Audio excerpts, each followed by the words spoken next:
Let's see. They might make the Force all female. They could cancel the whole franchise. That would be weird. They might reboot the original trilogy and make it like a Punisher style, like Slaughterfest, like everybody keeps asking for. They could cancel everything, and then we wouldn't have Nick, Star Wars at all. Buddy, what are you? Hey, what you mumbling about over there? Corey, what's going on, man? Hey, pal. Listen, I'm worried. I'm trying to figure out what the repercussions are going to be. Okay, repercussions. You mean like what happens if more females direct and star in Star Wars movies, or like repercussions, like if like Star Wars becomes more inclusive? Is that?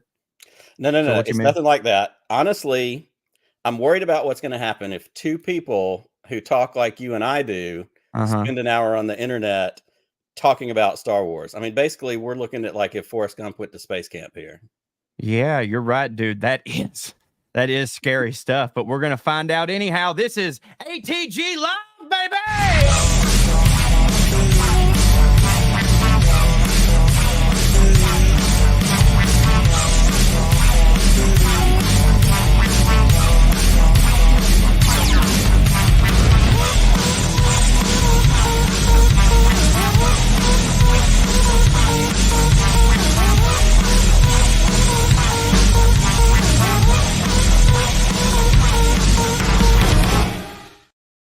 Did you hear that happy accident?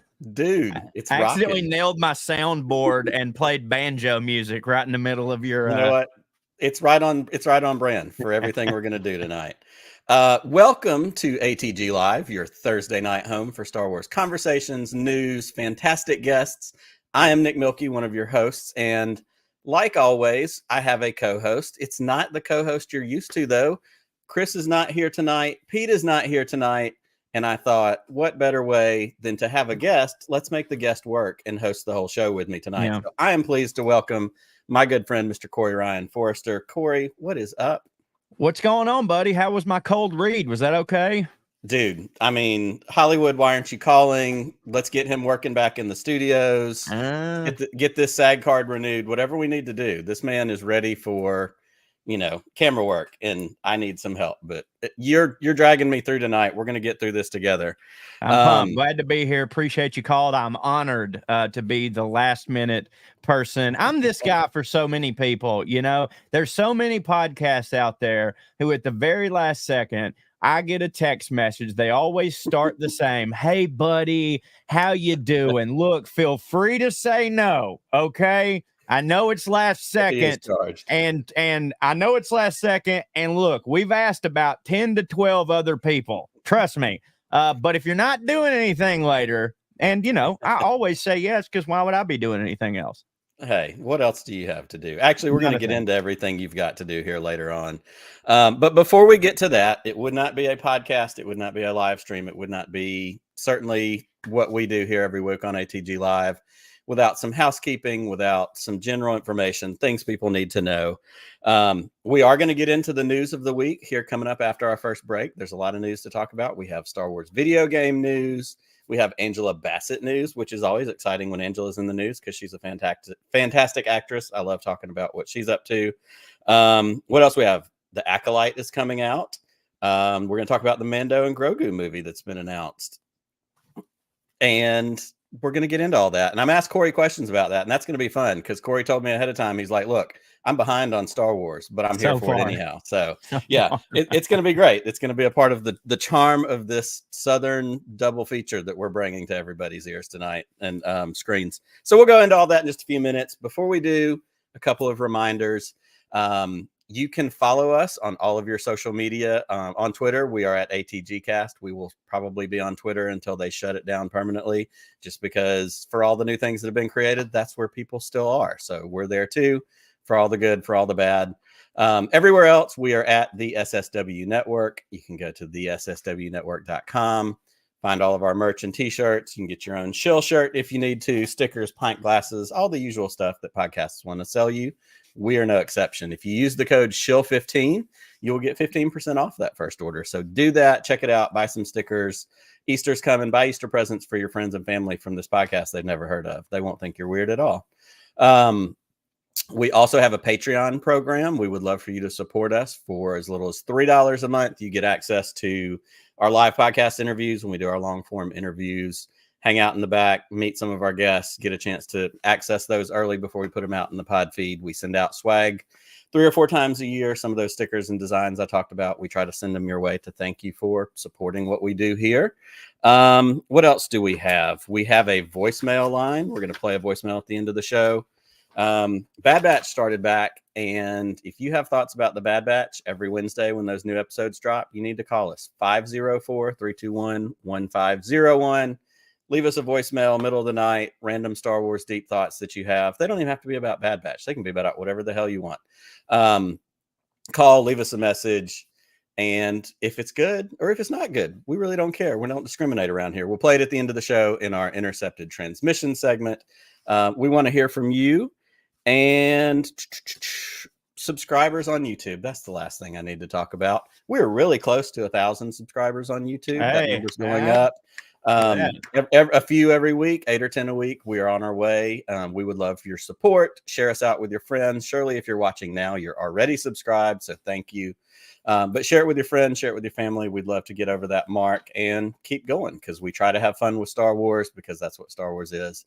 And we like it when more people hang out and want to have fun with us. So I think that's all the things I need to talk about. We're going to get into the more serious stuff. Of course, we also have a guest tonight for the podcast. Surprisingly enough, it is the man on the screen with me right now, Mr. Corey Ryan Forrester.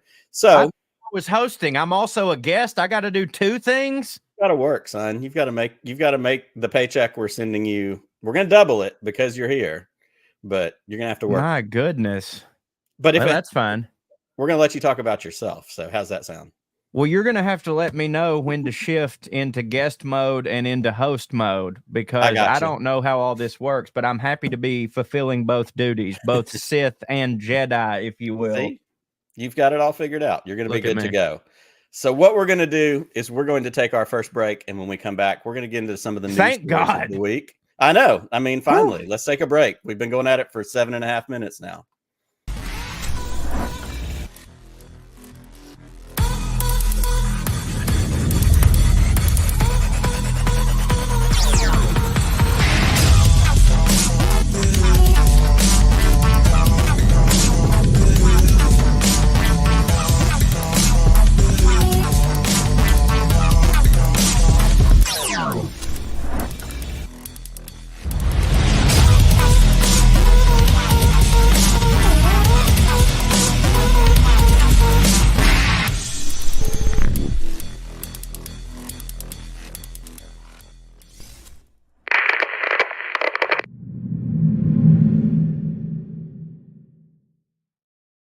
Welcome back to ATGLive, your Thursday night hangout for all kinds of Star Wars fun and adventures. I am your host, Nick Milkey, and I am joined tonight by my good friend and co-host for the evening, Mr. Corey Ryan Forrester, the Buttercream Dream himself, in the house.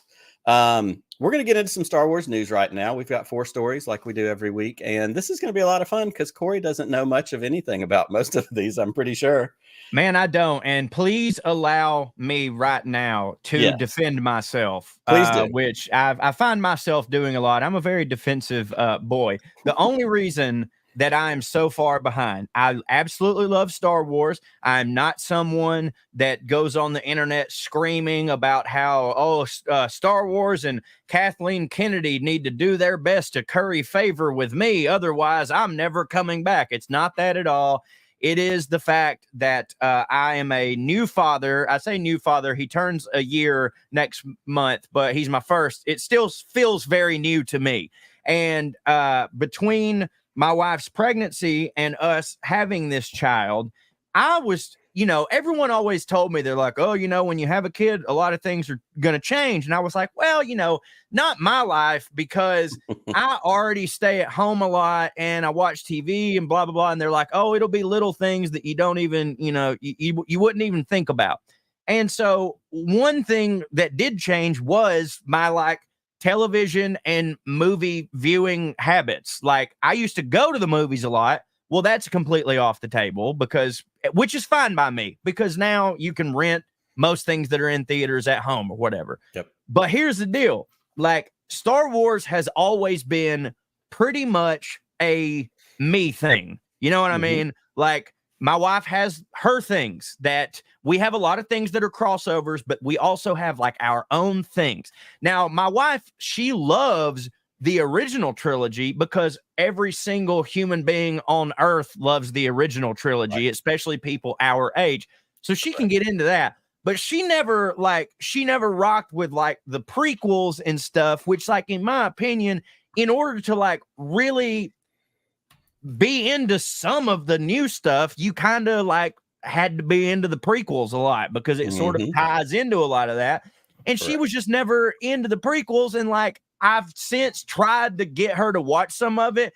And like, I get it because she's watching this and she's like, wait a minute, this is about taxes and shit. What is going on? You know what I mean? Which is funny because, like, I swear to you, dude, I think me and you have talked about this before.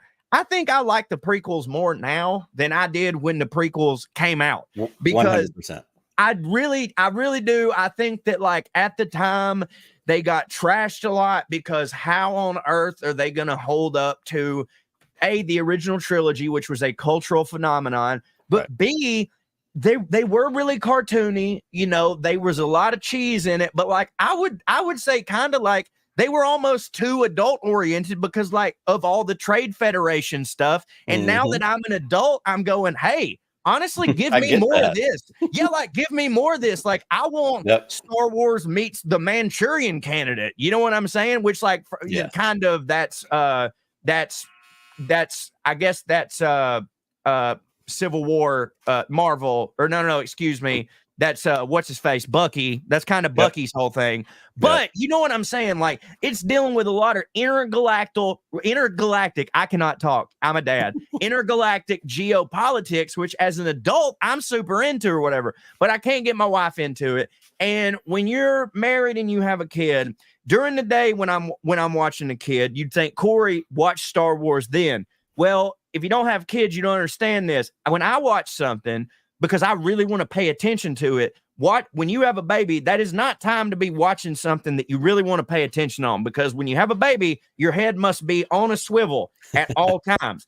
So that's the time for me to put on something that either I don't give a damn if I pay attention to it. Like yesterday, me and my baby watched a movie called 9/11 starring Charlie Sheen and Whoopi Goldberg because I was just scrolling through and I was like, I don't care if I pay attention to this piece of shit. So I threw it on. Or you rewatch movies that you've already seen a million times. So like The Departed 50 times in a row. Correct. So because at night, when me and Amber are finally together, the kid is down, and we have these couple sacred moments together. We have to watch something that we have to watch a 2-quadrant movie, which means it fits both me and her. So something like the Coen brothers, so we're watching Fargo. She's never seen, you know what I'm saying? I can't put her through. I get you. I can't take a gamble. We can't take a gamble. It has to be something that is peer-reviewed, certified banger. We know that both of us are going to like it because we're not getting that fucking hour back. And tomorrow night we'll ever have it. So because of that, I'm behind. Did he try to bleep me? Was that what that was? No, I think we're just having fun, knocking stuff out. But I agree, and you're good. I'm done. That was it. I'm sorry. Awesome. Well, let's get to our first news story, and we'll see just how out of touch we really are here.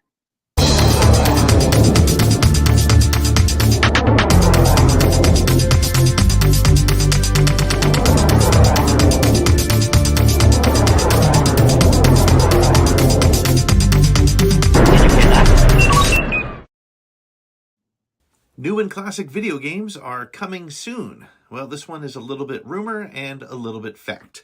On the rumor side, Insider Gaming said that Respawn Entertainment, the company behind Jedi Fallen Order and Jedi Survivor, is currently developing a game where players will assume the role of a Mandalorian bounty hunter, collecting their quarry dead or alive for credits. This game is said to be a first-person shooter, but there's no clarity on if you'll be playing as an existing character or a new one. In addition, this week, fans of the original Star Wars Battlefront game got the news that the game is returning to updated consoles and PC on March 14th. The game is coming from Aspyr, the company that was leading the now on hold Knights of the Old Republic reboot. Battlefront Classic Collection will also feature bonus maps and DLC. Okay, that is dope. That is Good stuff.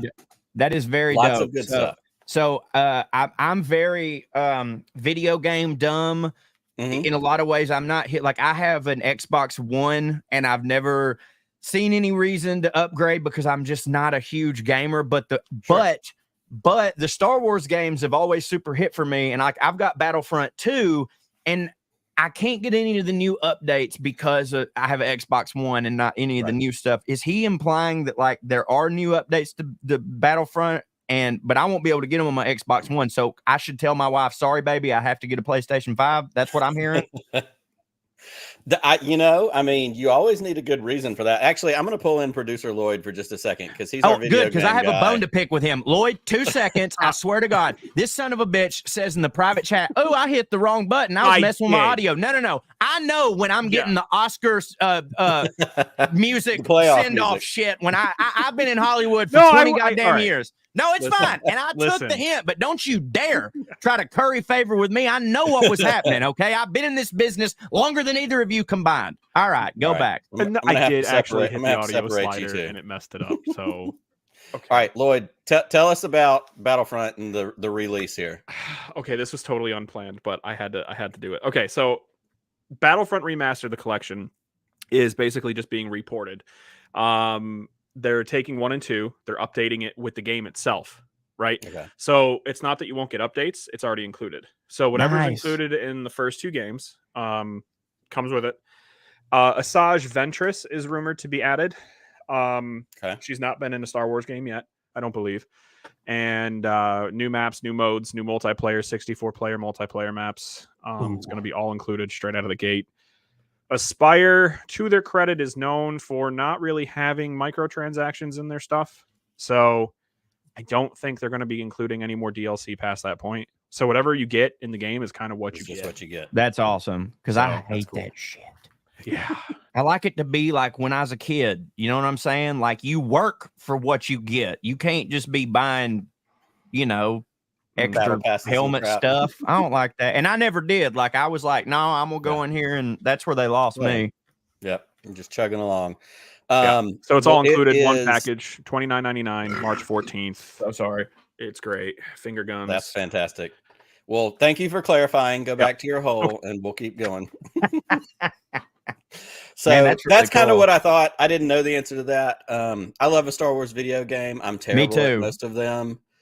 Me too, but video games. Since I was a kid, they've always been like Shadows of the Empire, dude. When I was a kid, like that would matter of fact, dude. Maybe I've told you this story before, but when I was a kid, I was about to beat Shadows of the Empire. I think that's what it was called. It had the Stormtrooper on the front. And so I was about to beat it. I was on the last level. One of my buddies came over and he ran upstairs, grabbed my game, and erased all my memory. And he was downstairs, and I was furious. Like I was seeing red. He was downstairs in my sister's bathroom taking a shit. I grabbed a can of Lysol, went down there, opened the door, and sprayed it in both of his eyeballs. And he had to go to the emergency room because he couldn't see. I got grounded for the whole summer, but it was totally worth it. Hey, it's 100% worth it. Like there's no doubt about it. So we're excited. We'll be looking forward to those coming out. And maybe we still use it as an excuse to buy new consoles, because I'm using PlayStation 4 myself. Like, give me an excuse. Let me move on to, the next thing I won't use as adequately as it needs to be. Right. So, me too. Exactly. I won't get anything out of it, but it'll be fun. Awesome. Let's hit our next news story. See what happens. The Mando movie is on a low budget.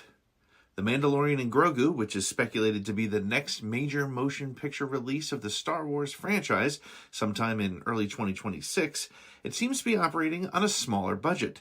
The Rise of Skywalker, The Last Jedi, and Solo, the last Star Wars movies in theaters, had budgets of close to $300 million, and the alleged budget for the Mando movie is only about $120 million.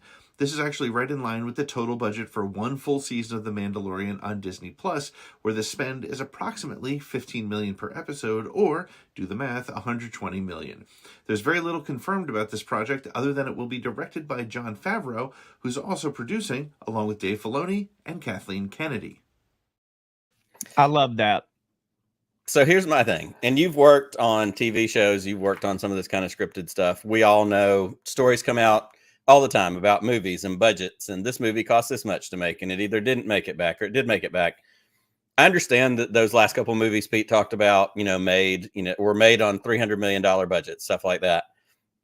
I find it interesting that in this era of Disney Plus, he said, if this one's projected to be 120 million, that's about what it costs to make a season of Mandalorian. Mm-hmm. But here's the thing. I went to Star Wars Celebration in Anaheim a couple years ago, and we got to watch the first 2 episodes of Obi-Wan in a big ass movie theater on a big screen. And it felt like I was at a Star Wars movie. Of course. They've screened Disney Plus shows when they've released or when they've come back out, in movie theaters for people to go see. And you go see it, and the technology, I don't think this is a big deal. Like, if you have the money to spend it, but I don't know that this is a thing. Tell me what it's not a big deal, because number one, it's very rare that a projected budget ends up being the real budget. Right. Number two, it would be insane for anyone to think that they could give this movie the same budget that they would give one that actually fits within the franchise. I know this is in the Star Wars franchise, but within the numbers, like this is not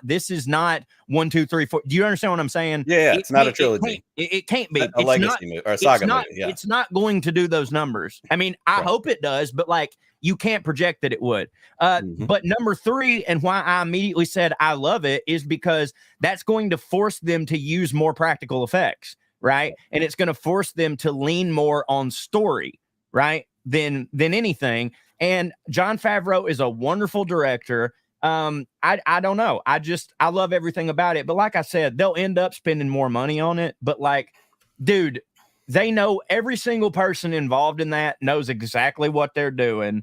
And how long are Mandalorian episodes? How are they? 40 minutes? They're usually about 40 to 45 minutes, depending. Okay, well, 3 of those put together, that's a movie. It kind of tracks. You know what I mean? Yeah, and if you're doing that, you're talking about $45 million because it's 15 or so an episode. Yeah. So you're still spending more if you factor it down to the time. So I think the biggest thing that we're likely to encounter, and of course, it's going to depend on, what comes out as it's being made and how it ultimately turns out, is the fact that somebody's going to try and spin it as, a rush job. They didn't spend as much. Right. They didn't take as much time because they haven't been in the theaters in forever, and they're trying to, push things back up the hill, even though Disney's Star Wars is not dying, contrary to what you've heard. Right. Yeah, right. I mean, look, here's the deal. We'll see, but so far to me, the most, well, you know what? It's funny. I was going to say something, but that was actually Boba Fett that I was going to complain about, but which ended up just basically being Mando season 2.5, which actually ended up hitting for me because I like the Mandalorian a lot.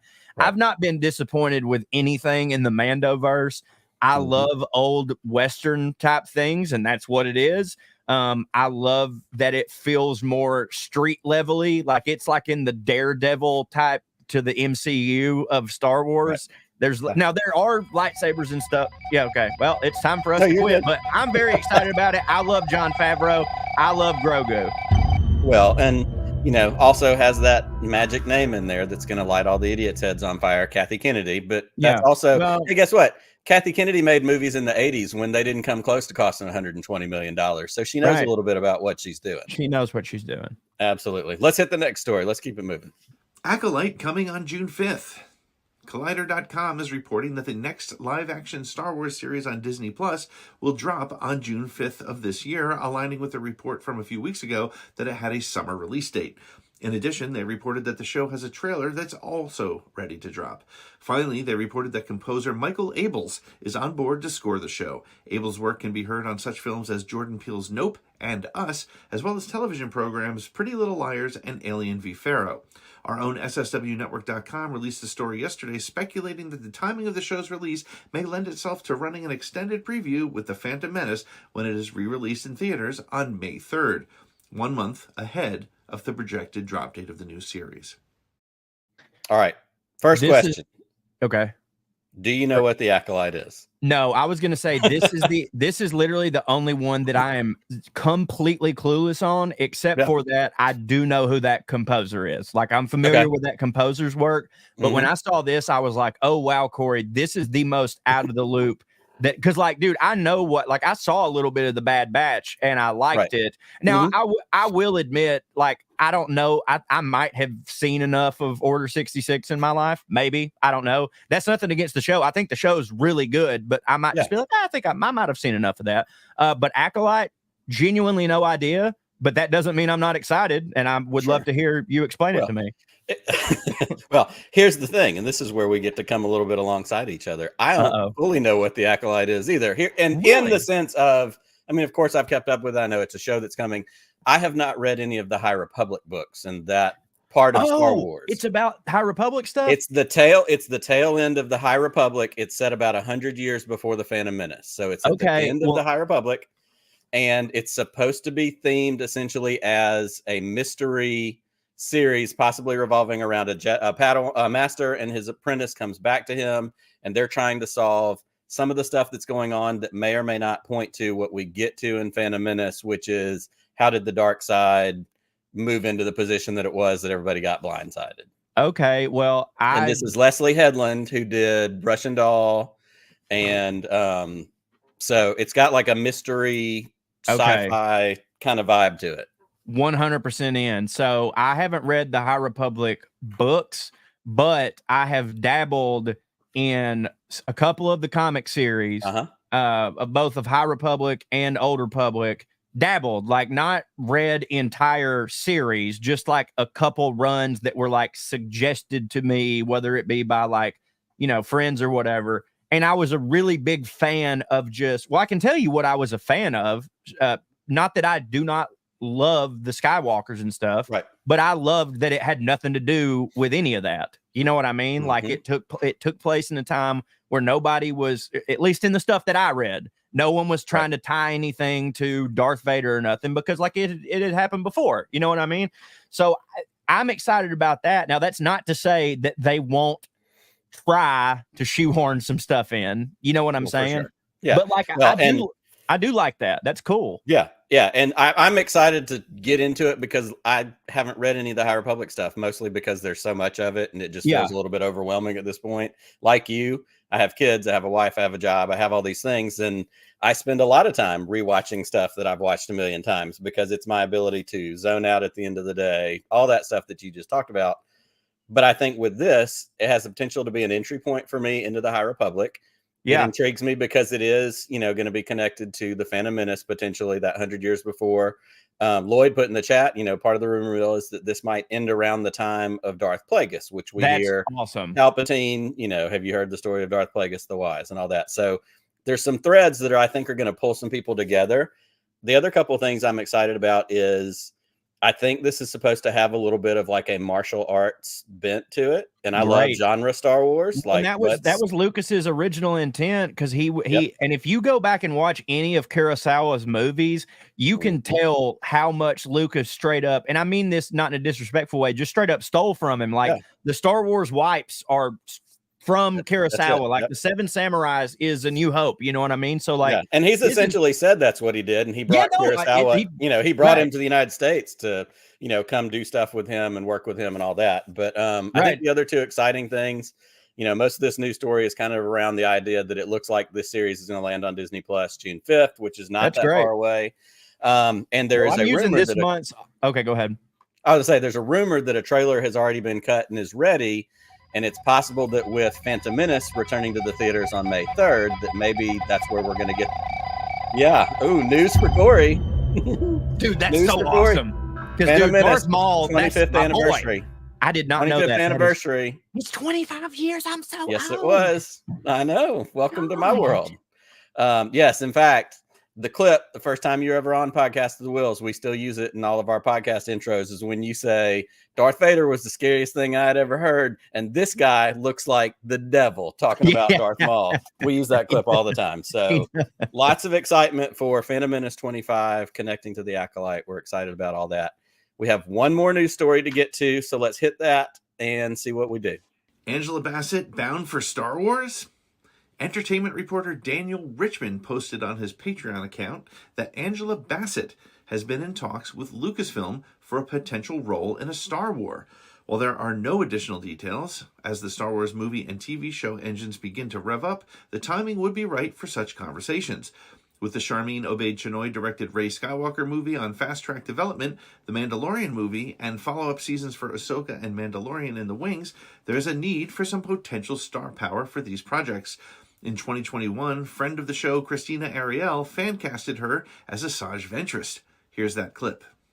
What about you, Christina? Who would you like to see in a Star War?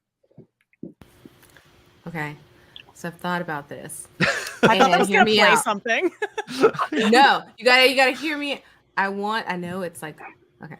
I want to see Angela Bassett as Ventress, because can you imagine just like the gravitas and the growl? And when you think about how she goes into that lower register in her chest and she just puts, oh my gosh. And it would just be the most graceful thing in the world, but also you'd be scared a little bit.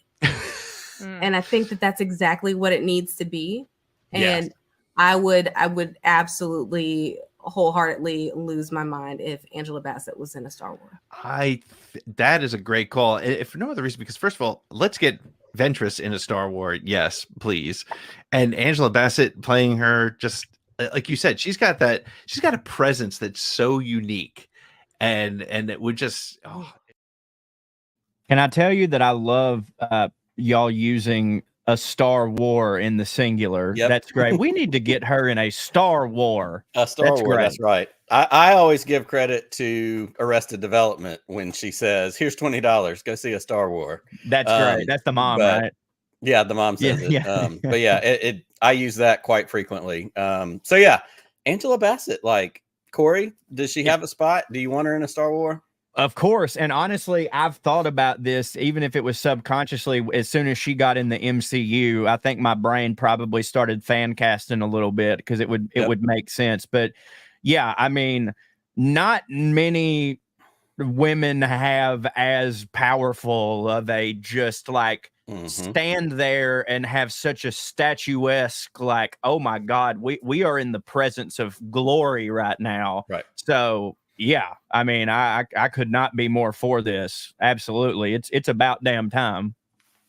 You're 100% right. And I think that Christina, first of all, before I talk about the rest of this, I love seeing flashback clips of the show, and we look at the power on the screen, because you have newsman Clayton Sandell, Oscar winner Hal Hickel, Ash Crossan from Entertainment Tonight, and of course Christina Ariel from StarWars.com. We're like, and then you, like, all these cool people come and hang out with us. Yeah. No, not and you afterthought, and you as one of the cool people who come and hang out with us. So always good to get flashback clips going on.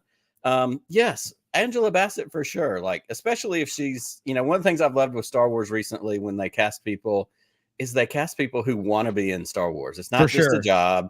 They're picking somebody, and she may not be a huge nerd. I mean, she did Black Panther, a couple of those, and was fantastic in that. But like, she may also recognize the game that Star Wars has and goes, yeah, I'd like to be a part of that as a part of my career. So you want to see somebody do that. Did you ever read the Aftermath books that came out? Gosh, I don't remember, 10 years or so ago. They were the Chuck Wendig books. I did not know. They kind of filled in that time. Well, there you go. Well, they're really good. And they fill in that time period leading up to Force Awakens, in the Battle of Jakku and all that kind of stuff. And there's a character, and I think this is kind of the general consensus. We think, possibly could be where Angela Bassett is heading. There's a Imperial officer named Ray Sloan, and Ray Sloan is essentially one of the key figures who shepherded the Empire as it tried to hold on, as it tried to transition into, becoming the First Order, and was this central figure. And if you look up, you Google, Ray Sloan and comic book images, you're looking at it going, that's Angela Bassett, right? It's like, did they draw her? Yeah, exactly. She's a badass. Like how they literally did that for Samuel L. Jackson, like before they cast him as oh my lord, in Mace Windu. Not Mace Windu. I'm talking about in the MCU. Nick Fury. Nick Fury, like before they cast him, the comic book artists, when they redid him, they just started drawing him as Samuel L. Jackson, like this is who it should be, and then it just worked out. So it might have been some of that, just like, look, this should be Angela Bassett. Yeah, without a doubt. And again, she has such gravitas as an actor. Oh yeah. That, you know, especially as an Imperial officer, like if she's in there, that clean cut uniform, hands behind her back, people are walking in and they're scared of her. Like you're going to feel that on the screen. You're going to feel that with, you know, you felt it with Peter Cushing as Tarkin, you know, 45, 50 years ago. Oh, Jesus Christ, man. Like who else would have been that dude? Like he, like with him, man, before he even delivered a line of dialogue. And if you hadn't even set him in the Empire, if you had have just opened the movie and didn't even have the title crawl to set anything up, if you'd have opened the movie with just him sitting in a chair, every single person in the theater would have went, he's on the bad team. That guy is what I think this movie is an allegory for Nazis, and he's one of them. 100%. Yeah. Well, and it's great because if you look at the old original artwork that came out with Star Wars in 77, the same artwork that's on the McDonald's glasses that everybody has, the vintage ones, I've got the posters of them. It essentially lists Darth Vader works for Tarkin. Like Tarkin was the badass. He was the top of the chain. You know, and as it came out and as the movie became what it became, that shifted a little bit because, of course, you know, 6'6" guy in a big scary black plastic mask, that's scary as hell too. But it's funny how long it took for me to, like, I was older than I should have been before I realized, like, oh, Darth Vader's actually not the head guy in the first movie. Right. Yeah. It just, you see, and again, just like you said about Phantom Menace, you come back to it as an adult and you start seeing all the, oh, there's layers here. Right. And as a kid, it was exciting and it was, you know, fun, shooting spaceships. And then you get it and you're like, oh, damn, like they're doing some stuff. Yeah. I don't think that guy's paying his taxes. There's those two guys here. might be Chinese, and I don't think that's okay. That's right. Communications disruptions only mean one thing: invasion, baby. Awesome. Well, that is going to wrap up the news for us. We are going to take a quick commercial break. And when we get back from the commercial break, we're going to take some time to talk to Corey. We're going to ask him some questions. We're going to hear about some Star Wars thoughts, some fandom and social media thoughts, and we're going to hear about all the cool stuff he's working on. So we will take a quick break and we will be right back with more ATG Live.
Welcome back to ATG Live, your Thursday night hangout for all things Star Wars, news, conversations, whatever the hell it is we want to do.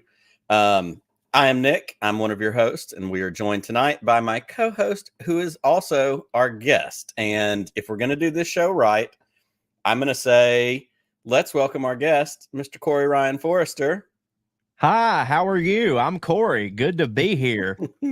Welcome, sir, as if you haven't been here for the last 38 minutes. Heidi. And as I welcome you to the guest segment, as we chat here for a little bit, I also want to shout out everybody who's watching in the live chat, those of you that are joining us. Thank you for being here tonight.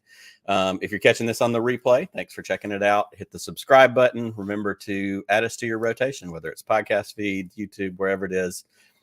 In the off chance, Corey, and I don't know how this is possible because, as you said, this is a very specific Venn diagram of you and us and Star Wars. In the off chance there's somebody that's watching or listening that doesn't know who you are and how you got here, tell us a little bit, quickly about who Corey is, what you do, that kind of stuff. I'm a Croatian submariner who is here on an expired visa. No, my name is, I'm Corey Ryan Forrester. I'm a stand-up comedian. I also have a podcast with several of them called Putting on Airs with Trey Crowder. It comes out on Fridays. You can get it wherever you get your podcast. Got one called Well Read, comes out Wednesdays. You can get that wherever you get your podcast. And I have a Substack. It's over at bonuscorey.com. That's a cool place to find all the stuff that I'm doing on account of I don't tour much at the moment on account of I have a baby. And he is. You do have a baby. He's he really is the apple of my eye. That's right. me. Excellent. And also, I would like to say this. If you are near the Chattanooga area on March 2nd, what's that? I'm just pointing at you. Pointing at me. Yeah. If you're in or around the Chattanooga area on March 2nd, I am making my pro wrestling in-ring debut at the Scenic City Rumble. You can get tickets at sciwrestling.com. I'm going to get my butt whipped to benefit East Hamilton Middle School. They had a fire, and I'm going to be in the Royal Rumble, or excuse me, the Buttercream Dream. My alter ego is going to be in the Royal Rumble, and I'm very excited to be doing that. So if you're in Chattanooga, sciwrestling.com, get them tickets and come support the champ. And what's the date of that one more time? March 2nd. Chattanooga, 2nd, Tennessee. Not far away at all. Come down, brother. Well, that's fantastic. And I have to say, I first met you or reached out to you or pestered you to be on Podcast of the Wills a couple of years ago now, because during COVID, during lockdown, you were doing one of your videos that you put on Twitter, and you were going off on politics and saying a lot of things that I super agreed with. But as you were doing it in the space that was clearly in like a loft space at your house, on the wall behind you was some framed Star Wars art. I thought, I like this guy. I've been following him. I like the things he says. And if anybody has framed Star Wars art on the wall in their house, they're enough of a fan that I want to go, hey, let's talk about Star Wars, because we like the same thing. So that's how we ended up connecting up over the years. And you've come on and hung out with us a bunch of times. We always have fun. So I want to get into that for a little bit. And we talked about this for a minute before the show. You saved some of it so that we could get into it on the show. You're a huge Star Wars fan. You are also an outspoken voice, certainly on social media, when it comes to politics, when it comes to dumb people. And I am a dumb person. I guess we're I'm all dumb hating. Yeah. It's just varying degrees of dumb. But I want to talk to you a little bit, because this is certainly a conversation that Pete and I have a lot about, the nonsense that we see in fandoms. Obviously, we see it in Star Wars. That's the circle or the pool that we swim in most of the time. I know it exists in Marvel, Lord of the Rings, Star Trek, you name it. Anywhere where a group of people like I find something, that everyone seems to agree with each other and be kind. I don't know of which you speak. Exactly. I see and on no that toxicity, if that's what you're alluding to, sir. That's right. And on that note, the chain is off.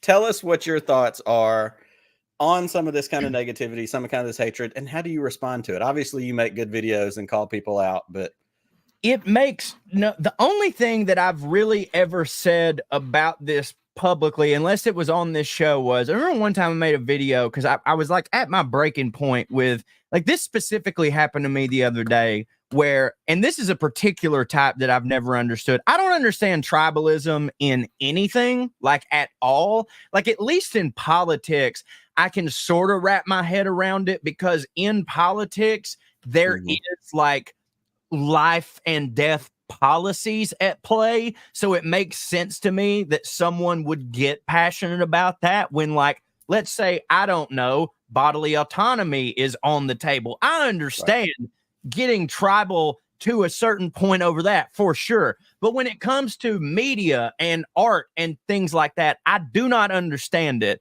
at all, right? So this has happened to me because I think wrestling falls into this too, right? I've had with wrestling, and I've had this happen to me with we're going to use Marvel and DC as an example, but it bucks up against Star Wars, right? Not long ago, I had gone and seen the latest Ant-Man, the Quantumania, right? And it was getting trashed online. It was getting super trashed online. And I went and seen it afterwards because I don't give too much of a shit what people say. Like, I like Paul Rudd and I like Ant-Man and I like going to Marvel movies. Dude, I've gone to plenty that I walked out and went, yeah, not really my cup of tea. Now, I didn't then go online and go, God damn it, Marvel owes me fucking money. It's a gamble. It's like buying fruit at the supermarket. Sometimes the banana sucks. I'm not calling Kroger afterwards. You know what I'm saying? Like, that's exactly right. You take a gamble. You know what I'm saying? I don't know what to tell you. It doesn't matter. I've had way more good bananas than I've had bad bananas. I'm going to be thankful for those. And I'm the type of person that, like, if I see something that I don't like, or I hear a song that I don't like, I'm going to move on with my fucking life because, and this is very important, I have one, right? Yep. I have one, and I don't make it my entire personality. Anyways, I'd seen Ant-Man and Quantumania, and I rather enjoyed it. And I think a large part of my enjoyment towards it was probably because so many people had trashed it. So I went into it with my expectations like super low. And it wasn't complete dog shit. So I was like, oh, you know, I just put it on. I was like, hey, I just saw Ant-Man Quantumania. I really enjoyed it. Thought it was a good movie. And I was expecting people to come on there and go, if you thought that was good, you're a dumb motherfucker. But what I got was several people that commented, and they were being serious. They go, I thought you were a Batman guy. You know what I mean? They were like, I thought you were a Batman guy. And I was like, what do you mean? And they were like, I thought Batman was like your guy. And I was like, he is. And then there's a couple people that are like, Marvel's or DC's better.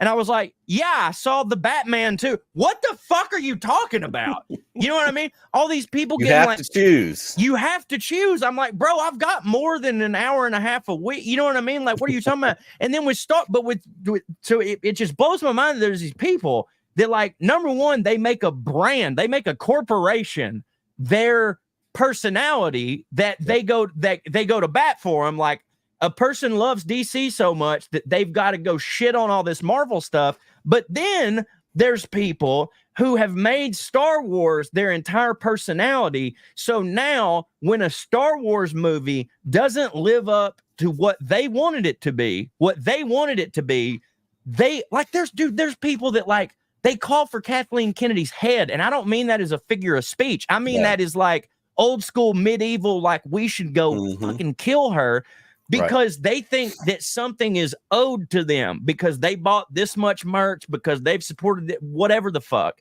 And there's sometimes where I want to go, okay, guys, I'm not saying, far be it from me to say only kids should enjoy Star Wars, because that's not true. I'm an adult and I enjoy Star Wars. Right. But sometimes you need to go, bro, you are 45 years old and it is kind of for kids.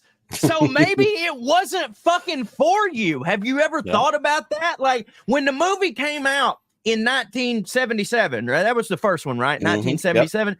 Yep. Dude, it absolutely was made for kids. It's just that it was so goddamn good that everyone liked it.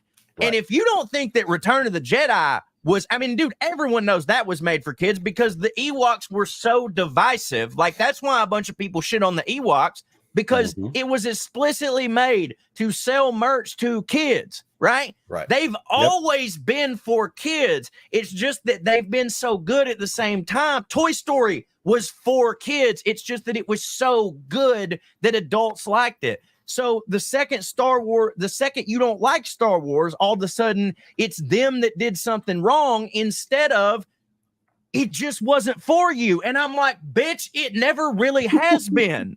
Do you know what I'm saying? I do. And nobody owes you a goddamn thing. And frankly, it's fine to not like something. It's totally fine to not like something. But the entitlement of, and I don't want to cause any heat because maybe y'all are friends. I don't know. But this Star Wars theory motherfucker, but here's my problem with him. If he, like, when he actually watches a thing and then comments on it, I at least go, well, you watched it, so you have the right to talk about it. But this motherfucker will, not even a trailer will drop. They'll just announce the concept of a show, and he's already got a video calling it woke. And I'm like, bitch, because there was a black person in it, so they just can't be in stuff now? They can't, like, they'll post something and they'll be like, I don't know, like some new Jedi's bald and he's like, oh, they're non-binary. And it's like, what? Oh, so I'm non-binary because I don't have hair? Like, what the fuck is going on here? Like, everything don't have to be made for you. And it's totally okay if it's not. but just Well. like go watch something else. And to hear these people talk about it, the last 9 things Star Wars has put out, they've hated. I gotta tell you something. Go find something else, motherfucker, because this shit ain't for you anymore. So at this point, you are purposefully watching something you don't like, which makes you a masochist. So go, instead of buying $30 tickets one after another, pay a lady one time $100 to step on your balls while you wear a gag, and then go to a therapist and be done with it. That's what I have to say about those people. I mean, you heard it here first, folks. Corey has opinions about things. In case you didn't know that, here we are. Well, and I agree with you completely. And I want to get into another side of that just for briefly in a second. But you're exactly right. And I've said this for years now. I always compared it to like a restaurant. If you go to a restaurant and you have a terrible experience, you're not going back to that restaurant. But these people go to that restaurant, have a terrible experience, and then they go back 5 nights in a row, pay for the food just so they can complain about how bad the restaurant. Like, why are you still here? I don't understand. And well, the thing is, like, you might, if you've been to that restaurant a bunch and it was good, and you go and it's bad, you might go back one more time. Sure. If it's bad again, you might go back one more time. But after that, if you keep going back, that is your fault. That is now your fault. And if it's bad because the restaurant decided to change the menu, you don't get to call corporate and go, I want you to change the menu back, because motherfucker, it is not your restaurant. It's not your restaurant. It's not. It totally isn't. Well, and I want to look at this other side of it for just a minute. You talked about Star Wars theory. You talked about having videos made before we've even watched things. And it's not just him. This is an entire industry at this point, which is clickbait, rage videos, like that fuels. And of course, you've seen it a bunch, and we've all seen it in our political landscape, where it's not about being informed, it's about being mad. And there's money to be made in being mad. And that's bullshit, because there are so many people in any fandom that are out there loving stuff, making content, having fun, hanging out with cool people. And, they get 25 views on a video, they get whatever. But if I decided tomorrow that we wanted to turn this channel into clickbait and nonsense and talk about how women are the worst, we'd make money hand over fist. We're not going to do that, because that's not who we are. Right. But it's infuriating that we've reached this point, I guess, in our culture overall, where that's the thing. Like, because believe it or not, people used to didn't feel that way about Star Wars theory. And early on, he was pretty, straightforward and straight laced and had commentary, and people liked what he had to say. But one day, the dollar started rolling in and went, ooh, I can make money this way. And he's not the only one. A bunch of people do it. But that's really frustrating, because that also becomes the squeaky wheel that gets all the grease in a fandom. Yeah. I mean, and the thing is, like, you're right. You could 100% do it. It's just that you're not. And this is very important. I've been in this business a long time. You have to have one thing in order to do what he does, and you don't have it. You are not a huge piece of shit. You know what I mean? Like, you have to be a huge piece of shit, or like, at a certain point, people go, oh no, he's not really like that. He's just pretending for the money. If you pretend to be a piece of shit, you're a piece of shit. Unless he's literally, if he was acting in a movie, it'd be one thing. Right. But like, if you pretend to make your personality a piece of shit and hate women and make money, you're like, you are that is who you are. If you do it enough, you become that. And it's just, again, man, if he would watch a thing and make an educated go, I watched this and this is why I feel this is woke, or this is why this is blah, blah, blah, I would still think he was pandering to a base of mouth breathing troglodytes who don't deserve to smell my farts. But at least I'd go, he did the work. But he don't even wait till the thing is out. He just goes immediately to this thing.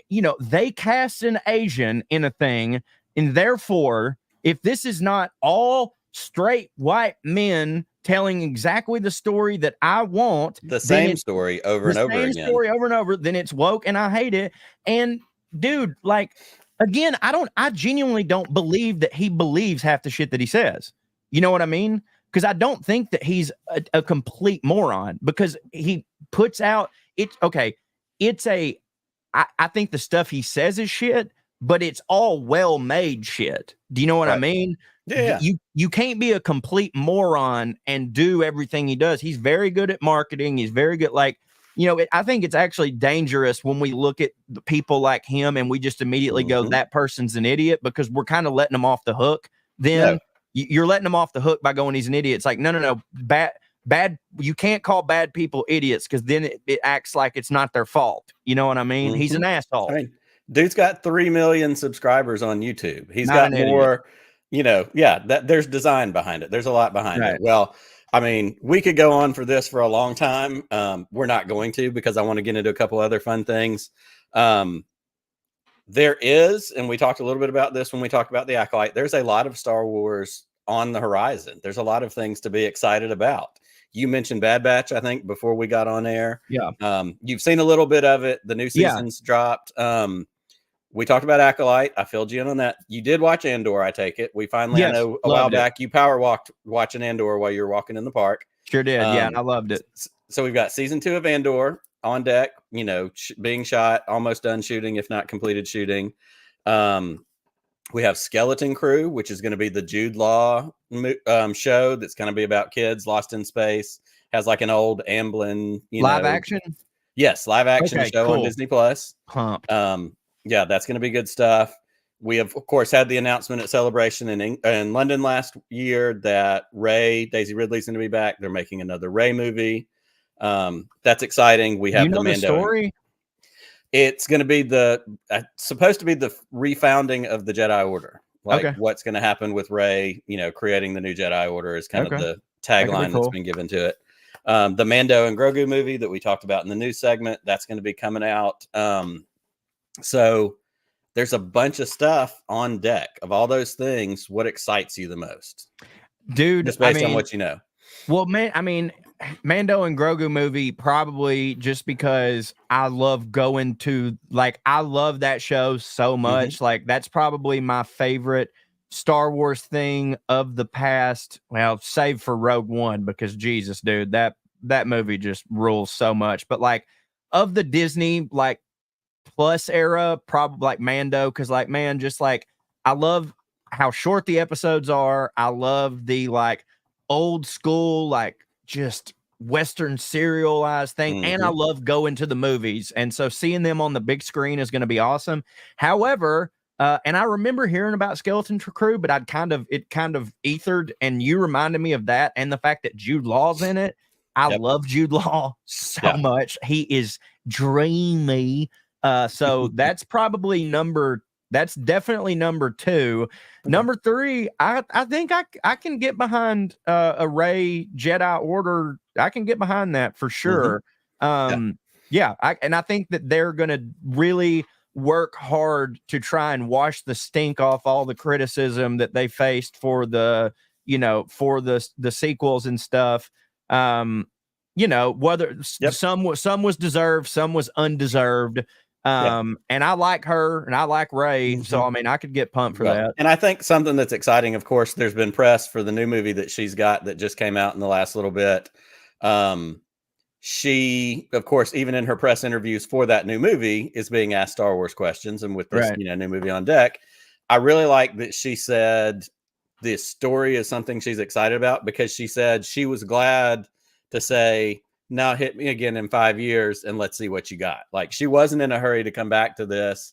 She wasn't opposed to it, but it was the story that made her go, yes, now's the time. I would like to jump back into this. So that's intriguing, because there's a good story and an actor who's at a place where she can go, I can take it or leave it. So show me what you got. And if we're not ready, let's try again when we are. Yeah. So I think that's really intriguing. Yeah, that's exciting. Based on the little bit of early press that we got.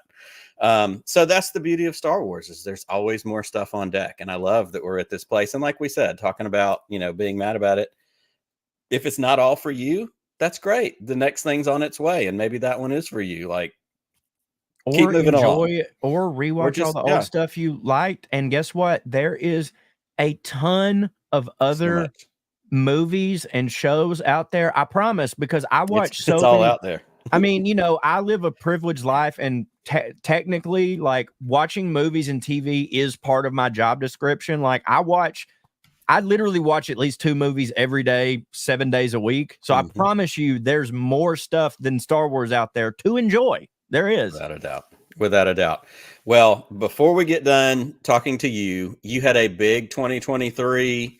You had a book come out. Sure You did. had you guys have a radio channel on Sirius. Like, there's all kinds of cool Corey stuff going. I mean, you had a kid. That's a pretty freaking big deal. Yeah, it was awesome. Tell us about, the big year that you just had and what else is coming up. What can we be looking forward to?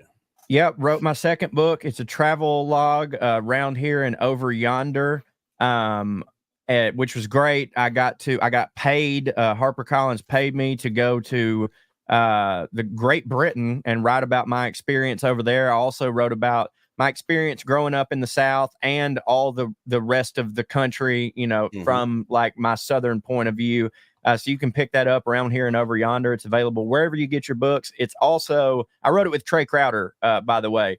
And it's a series of essays. The round here part, that's about our experience in America growing up as Southern comedians. And like, basically the whole book is like when we're writing about New England, it's like what the stereotypes about the place is versus like what the reality is once we sort of got there. I kind of suggest you get the Audible version because me and Trey read it. And so like you get to hear the words pronounced the way that we would prefer you to hear them said. You know what I mean? So that's cool. Wrote the book. Shit, man. Having the kid really took up a lot of the time, I guess. What else did I do? Oh, our putting on airs just celebrated our 100th episode. 100th episode. That was really cool. There's a couple things that I can't talk about, but that we've got done behind the scenes, sort of pertaining to the book. Okay. You can probably infer what that is. The book may become a thing. You know what I mean? You never know. That's kind of exciting. I'm currently working on directing my first series of short films. So stay tuned for that, which you can follow my Substack at bonuscorey.com. I'll be, posting updates on all that. It's a long time in the future, but I'll be writing and directing and starring in because I'm cheap to hire for myself as an actor. All that. And yeah, man, things are cooking for me. It's been outstanding. And you're still writing. You've got, the website, the newsletter, that stuff. Yeah. So yeah. For being a stay-at-home, people can find me. Yeah. For being I say I took off. This was my year of taking off work to raise a kid, and I still got a lot done. So I'm excited to see what happens when I go back to work. That's right. Eventually, you're going to have to go back and not just hang out with your cool kid all day. Yeah. Fantastic. Well, this has been a bunch of fun chatting. We're going to take one more break. You're not done yet, so hang around. Okay. We're going to take one more break. When we come back, we're going to get into our intercepted transmission segment where we're going to look at some of the messages from the chat. I think we have a voicemail. So we will be right back with more ATG Live.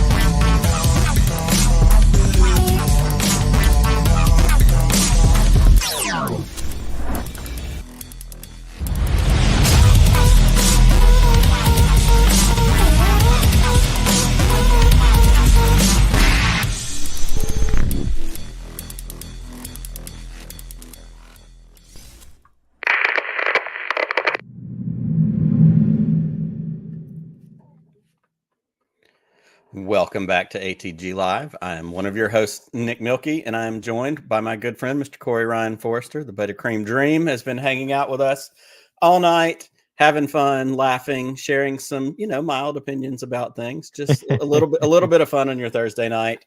We have been hanging out also by all of our friends who have been in the chat with us all evening, and you have had some thoughts and some things to say. I think we have a voicemail, so we're going to hit our intercepted transmissions and hear what you guys had to say. Where are those transmissions you intercepted?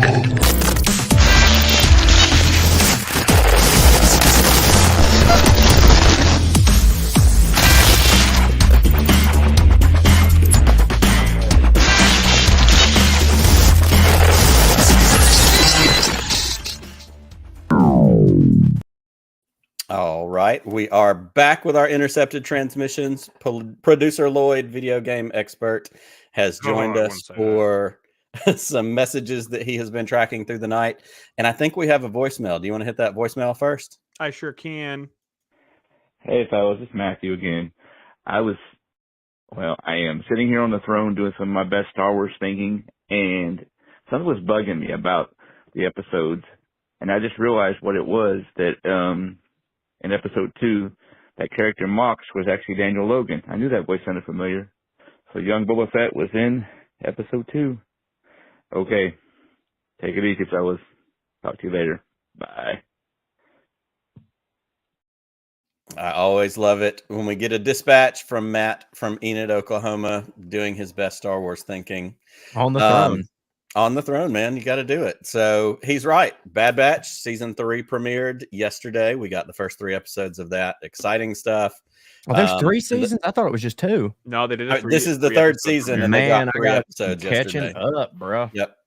So first 3 episodes were dropped yesterday, and he's right. Daniel Logan was in there as one of the clones that they come across in that 2nd episode. Spoiler alert. Okay, like put the button. Spoiler alert. Okay. Yeah, it's okay. That's what we're doing here. You know, you got to know what you're getting into with us on a Thursday. So that's exciting, and I thought Bad Batch was fun. Pete and I kind of went back and forth over text a little bit. Not that I need it to be an adventure-packed thrill ride. Not that it wasn't. I did spend a little bit of time going, okay, like I'm ready for some more. Like I'm ready to get to the point. I love, when there's a build. It was a little bit, slow for me, a little bit of a yawn. But yeah, if it's going to be a cartoon, you kind of want it to be, Yeah, I need a little action, but it wasn't, certainly not mad about it, as we've discussed all night. And I can't wait to watch it more next week. Lloyd, where were you? Was it good stuff for you? I couldn't look away.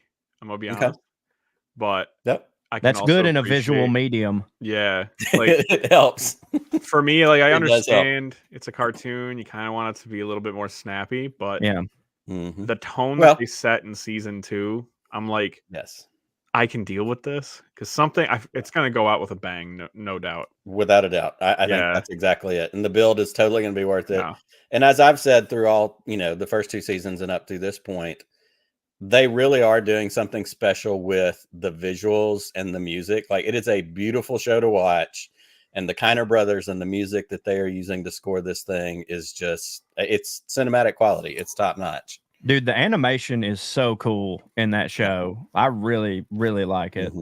It really is fantastic to look at. You can see it improve from Clone Wars to Rebels to this. Yeah. Yep. For sure. It just, the medium continues to improve and they can do so much with it. Like, I think I talked about it in the first season. There were some episodes where I caught myself being hypnotized by the backgrounds, not just the characters, because of how beautiful it is, how much it's very cinematographic. Yeah. That's not a word, but I made one up. It is. It's a word. You just pronounced it weird, which I like. Well, that's kind of my whole shtick. That's our deal. So yeah. Lloyd, what about messages in the chat? Who do we got a couple messages from? So yeah, we got a couple. Eric Elliott says taxes and shit can be a streaming Star Wars ATG shirt. I assume that I said that while I was talking about Star Wars Episode 1. Yeah, that makes sense. You 100% did, and he's exactly right. That's a shirt perfectly on brand with all the other things we have in our store. Man, I need to do stand-up at a Star Wars convention and write a whole bit about the prequels. Yes, you do. You would crush. It'd be amazing. So, excellent. Eric, if we make that shirt, we'll send you one, buddy. Me too. Cheyenne also posted 120 million is for the film. This is back when we were talking about like budgetary stuff, but that doesn't include marketing. And they're going to throw about 40 to 80 million behind for marketing, bringing it to your standard 200, which I think is where that number is coming from for sure. And I think a lot of people forget that like the film itself is not going to be $200 million. Like that includes everything. Yeah, right. Yeah. That was a good point there. Matthew, not on the throne this time, says that Ray Park is one of the coolest guys I've ever met. He knows that Star Wars is about the fans, and he appreciates the fandom as a whole. So I'm kind of looking forward to the Phantom Menace again. That's good to hear. Ray. Yeah. Yep. Good stuff. Yeah. Anybody else? Yes. So Cheyenne has 2 more actually, and they were pretty good. So she says that she would love Angela for Ventress, but the only problem is that Ventress is also very physical. And I know that there's stunt doubles and CG, but Angela is the type of actress that may want to go all in. But she's older. She's in shape. She got it. She's in shape. That's right. I want to see her swing a lightsaber, though. I do. Me too. Yeah, let's do it. But it is a valid point, you know. And then she also says, this one's directed towards you, Corey. Shout out to the, I believe, old European Championship in the thumbnail photo. That is correct. Yeah, that is correct. That she is lives the European. She lives on wrestling, so she recognized that immediately. Yep, you are correct. That is what that is. That was a gift given to me by a belt collector. I'm in a wrestling belt collecting group chat, but I was the only one in the chat that didn't have an actual wrestling belt. I just happened to be buddies with him. And this dude, my buddy Super Dave, he just felt bad about that. And one day I just had a box show up at my house, and I looked and it was from Super Dave, and it said, "Hey, felt bad you were the only guy in the group that didn't have a belt." And it was the old Euro strap, which just coincidentally happened to be my favorite. And one day I was going outside and I was going to make a video about something anyways, which would have been like the first internet video I ever made. And for some reason, I have no idea why, I just put that belt over my shoulder, did the video, and people were so curious as to why I had the belt over my shoulder. That's the first kind of viral video I ever made. And then after that, I was like, wait, I should just make up a wrestling character. And I did, and it changed my career forever. So I thank Super Dave for randomly sending me that belt. So that's the Buttercream Dream origin story. So fantastic. Excellent, excellent, excellent. Well, y'all, this has been a tremendous night. We have laughed a whole bunch. We have talked about Star Wars news. We've listened to Corey tell us all kinds of good points, and I agree with all of them. We're going to wrap this up. We're going to get out of here because it is Thursday night, and people want to get on with getting ready for Friday, getting ready for their weekend. So, Corey, before we leave, tell everybody where they can find you on social media, how they can keep up with you. It's at Corey R. Forrester on everything, Twitter, Instagram, and bonuscorey.com. That's my Substack. You can subscribe absolutely for free, but if you enjoy my work and it brings value to your life, I would love it if you would subscribe at the $5 level. I do cool things over there. Every Sunday, I have a character. His name is Pastor P.D. Perkins, and he delivers sermons, and they're a lot of fun. I put out the audio every Sunday, and I write essays and stuff, and I do bonus podcasts over there. I do rants where I take a microphone out into the Civil War battlefield a couple times a week and just rant about whatever's bothering me, whatever's griping me, and post those. And then Putting on Airs, that's my podcast that I do with Trey Crowder. You can find that wherever you get your podcast. We talk about we're two rednecks that sort of talk about highbrow stuff. We talk above our station on things, and people seem to enjoy that. It is a lot of fun. I've watched a bunch of those episodes, and you get to learn cool history stuff. You get to see things that, again, from the perspective of guys who y'all are learning about it at the same time. And that's part of what makes it so fun. And we're wrong a lot. So that's good. But you can recognize it, and you can also still not be an asshole about being wrong. So yeah, it totally works. I make a syllabus for every show. It's the most I'm currently, basically every week I go to college on a subject. And I didn't go to college, as I'm certain a lot of you ascertained by the everything about me. So it's very fun. It's fantastic. I highly encourage everybody to check out all the stuff that Corey is doing. It's always fantastic. Thank you all for watching. Thank you all for tuning in tonight. If you're listening or catching us on the replay, thanks for doing that too. We love y'all. We love doing this. We will be back next Thursday night on Leap Day, February 29th, for another great show. Lots of Star Wars news, lots of cool stuff going on. So we're going to get out of here. And Corey, may the force be with you. And also with you. Just one more round, friend, then homeward bound, friend. Don't forget me in your dreams. Just one more song, friend, and then so long, friend. The nights get shorter, it seems. Just one more rhyme, friend. Yes, it's a crime, friend. But you know time, friend. Time can fly. So it's good night, friend. Good night, but not goodbye.